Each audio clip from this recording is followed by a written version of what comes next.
It's Our Story. Kate Gaynor, Atlanta, Georgia. And the police tried to talk us out of it. But then they had to make arrests, and we knew. Most people knew whether or not they were going to be arrested. I had decided not to be arrested because I had my 10-year-old son with me. Luckily, his father was there too. Well, it got so nerve-wracking, I guess you'd say, and people were telling me no one too many times that I decided to be arrested too at that point. So I held my ground. Police were arrested people's attendants first.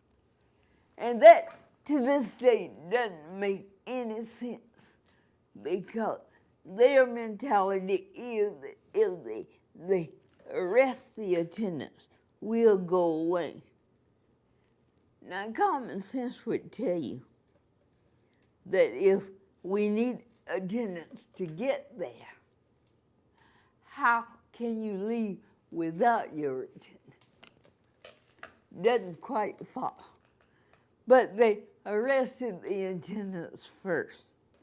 Not that that was going to prevent us from doing what we had to do.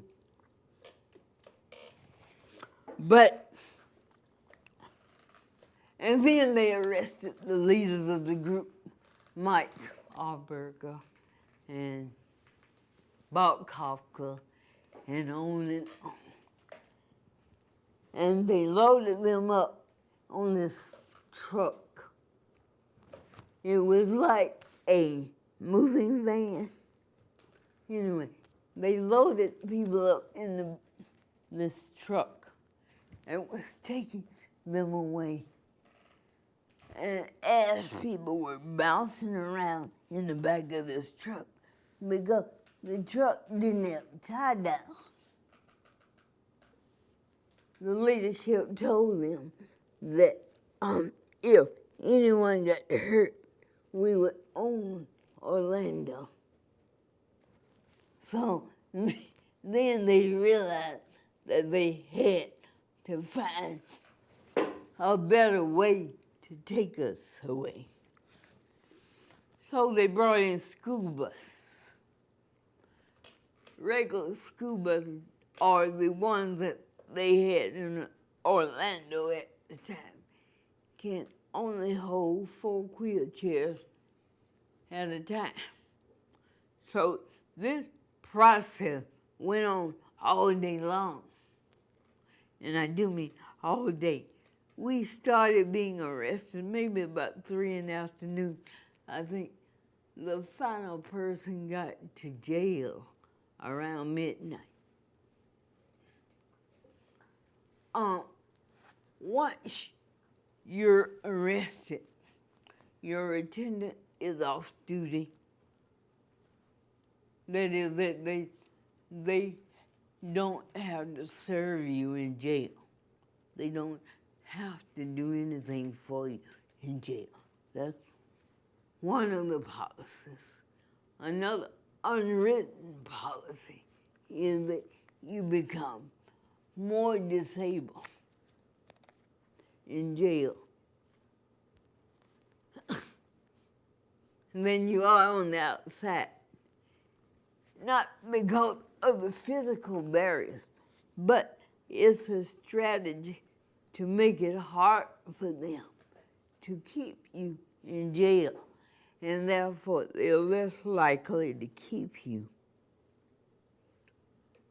Now, in Orlando, we got this judge that was going to come down hard on us, and he said that he would keep us in jail all week. After the personnel at the jail had to turn us over in bed 3 and 4 times a night on and on. Just do whatever we needed done. They were begging them to let us go after 2 days.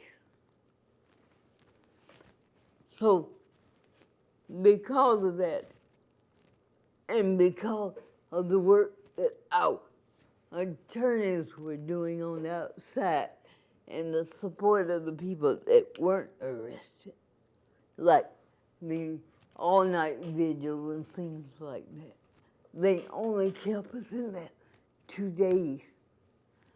But while we were there, I guess, I don't know, I didn't see the thermostat, but it felt like they kept the air conditioning on about 50 degrees or lower. They kept the lights on 24/7. And some people got, one person in particular got hypothermia and had to bail out. It's a rule with the DAP that we go in as a group, we come out as a group. No one bails themselves out. But this person had to for health reasons. It was that cold. The jail told us that they would give us medication on their schedules, which was once a day, I believe, once, twice a day. There were people, by the way, they had arrested 72 of us. Mind-boggling. They had cleared 2 cell blocks to hold us. The jail was pretty accessible. They kept the cell doors open so we were free to move from cell to cell.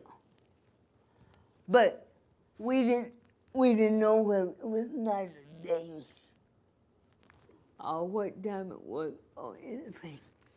And the way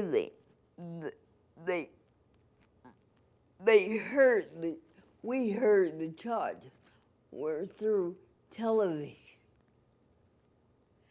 And if everybody else hear their rights read to them that way, I can see why some people get lost in the system, because you aren't really paying attention to TV when you're in jail.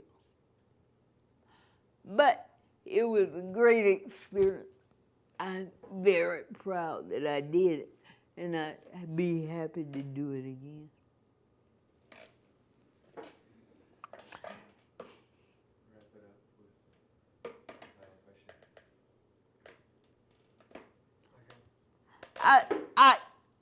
I equate that experience to what Martin Luther King did in Alabama.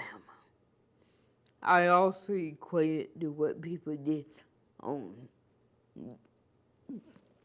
in various cities to break down apartheid in Africa. So for people of color, it is very important that we are not just marching on the street because we have nothing better to do. It's a way of showing other people that we're very conscious, we're very supportive of America. But because we live in America, we do have the right to protest when our country does something that we don't believe in. It is our obligation as American citizens to point those things out.